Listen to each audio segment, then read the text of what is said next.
నానా ఇక్కడ చంద్రబాబు నాయుడు గారి నాయకత్వం ఒకటే ఉంటుంది. ఆయన మన సేనాధిపతి, మనందరం సైనికులమే. అది గుర్తుపెట్టుకోవాలి. వేరే నాయకత్వం ఉండదు ఇక్కడ. ఉన్నోద్యోగం పీకిచ్చేటట్టున్నావు స్వామి. అందరు ఫోన్ల కింద పెట్టండి కొంచెంసేపు. మీకు వీడియో లైవ్లో దొరుకుతుందిలే స్వామి, ఎందుకు కంగారు? మీకు వీడియో లైవ్లో దొరుకుతుందిలే స్వామి, ఎందుకు కంగారు? అందరికీ నమస్కారం. ఈ సమావేశానికి విచ్చేసిన మీ అందరికీ నా కంగ్రాచులేషన్స్. ఇది నేను ఎందుకు చెప్తున్నానంటే, పార్టీ అంటే కమిట్మెంట్ ఉన్నవారు కనుకనే ఈరోజు పార్టీ కమిటీలో మీకు మేము బాధ్యత కల్పిస్తాం జరిగింది. ఇక్కడున్న మిమ్మల్ని అందరినీ ఒక ప్రశ్న అడగాలనుకుంటున్నా. పార్లమెంట్ కమిటీలో మొదటిసారి కమిటీలో వచ్చిన వాళ్ళు చేతులు పైకెత్తండి. మొదటిసారి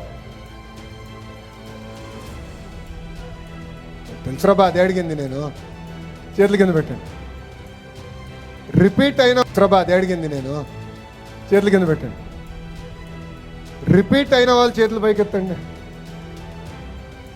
సో ఇక్కడ చూస్తే చేతుల కింద పెట్టండి. ఇక్కడ మీరు చూస్తే 83% మంది ఈరోజు పార్లమెంట్ కమిటీలో కొత్త వారు వస్తాం జరిగింది.